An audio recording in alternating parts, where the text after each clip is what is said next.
महाविकास आघाड़ी 1 तारीख को बीकेसी पे सभा निकाल रही है, तो उसके ऊपर आपका क्या विचार है? ये एक हमारा तीनों पार्टी का शक्ति प्रदर्शन है कि हम साथ मिलके इस राज्य में आने वाले चुनाव, जो भी चुनाव होंगे, कॉरपोरेशन चुनाव हो या फिर असेंबली के चुनाव जल्दी हो जाए या फिर आने वाले 2024 के चुनाव की ये एक साथ हम तीनों पार्टी की एक शुरुआत है। तो उसके ऊपर आपका क्या विचार है? कितने लोग आ सकते हैं आपके हिसाब से? अपने अपने कार्यकर्ता, अपने अपने वर्कर, अपने अपने लोगों को वहाँ जमा करना है।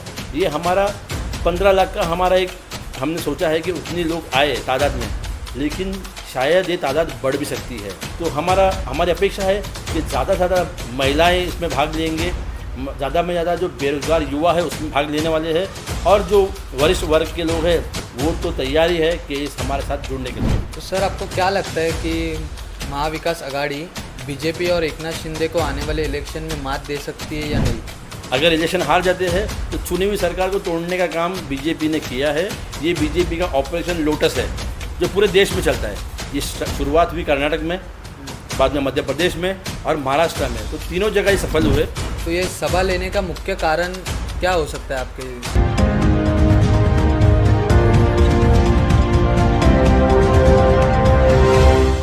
स्वागत है आप सभी का महाराष्ट्र बंधु में।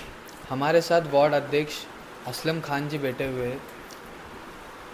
तो असलम जी, महाविकास आघाड़ी 1 तारीख को बीकेसी पे सभा निकाल रही है, तो उसके ऊपर आपका क्या विचार है? जो 1 तारीख को हम लोग की एक वज्रमुठ सभा हो रही है महाविकास आघाड़ी की, ये एक विशाल सभा है जो महाराष्ट्र का आगे का पॉलिटिकल जो हमारी विचारधारा, हम साथ में मिलकर जो महाविकास आघाड़ी ने 2.5 साल हमने सरकार चलाई इस महाराष्ट्र के राज्य में, जब बीजेपी ने शिवसेना उद्धव ठाकरे जी को जो प्रॉमिस किया था कि आपको मुख्यमंत्री का पद देंगे 2.5 साल का, जब वो नहीं हुआ, उस वक्त जो नहीं हुआ, तो हमारे जो शिल्पकार है, हमारे जो चाणक्य, हमारे महाराष्ट्र के जो है शरद पवार जी ने और संजय राउत जी ने मिलकर महाविकास आघाड़ी का गठन किया। गठन करके 2.5 साल हमने बहुत अच्छी तरीके से सरकार चलाई। तीनों पार्टियों के मिनिस्टर थे, सारे मिनिस्टर अपने आप में अच्छा काम कर रहे थे। उसी वक्त इस महाराष्ट्र में, इस देश में और पूरे विश्व में कोरोना काल आया, जो हमने कभी सोचा नहीं था, कल्पना नहीं की थी कि ऐसा भी वक्त आएगा कि सब कुछ बंद हो जाएगा। तो ऐसा काल आया। उस काल में महाराष्ट्र के हमारे मुख्यमंत्री माननीय उद्धव जी ठाकरे, इन्होंने जो काम किया, इन्होंने जिस तरह से संभाला, फर्स्ट लॉकडाउन हुआ, सेकंड लॉकडाउन हुआ, उन्होंने इतना अच्छा तरीके से महाराष्ट्र में काम किया, लोगों को सुविधाएं दी, लोगों की मदद की। उससे जो हमारा मेडिकल, जो हमको ऐसा लगा था कि हमारा मेडिकल जो सिस्टम है वो शायद इस कोरोना काल में या इस पैंडेमिक में चरमरा जाएगा, लेकिन वो नहीं हुआ। उन्होंने बड़े अच्छे तरीके से बीकेसी में बड़े बड़े जंबो सेंटर्स बनाए कोविड के, और इस राज्य में बड़ी अच्छी सरकार में काम किया। और टॉप जो 5 मुख्यमंत्री देश में थे, उसमें सबसे 5वें नंबर पे हमारे उद्धव ठाकरे साहब थे।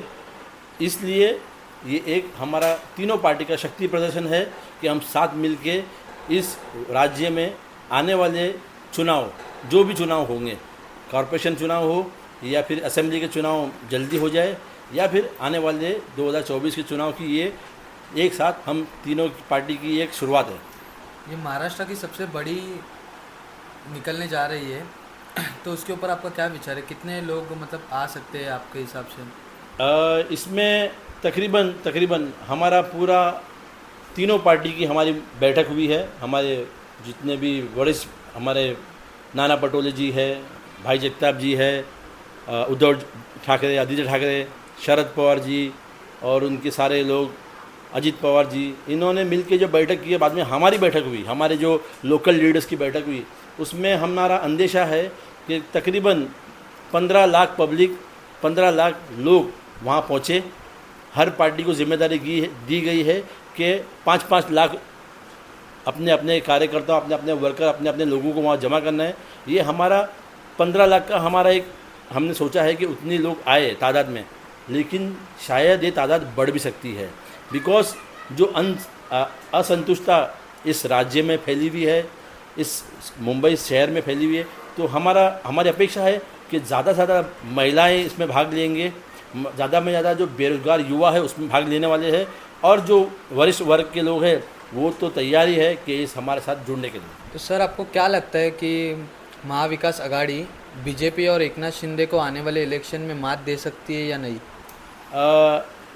इलेक्शन में तो मात देना ये 101% सही बात है कि मात तो देगी, बिकॉज ये सरकार जो बनी है ये एक असंवैधानिक तरीके से सरकार का गठन हुआ है महाराष्ट्र में।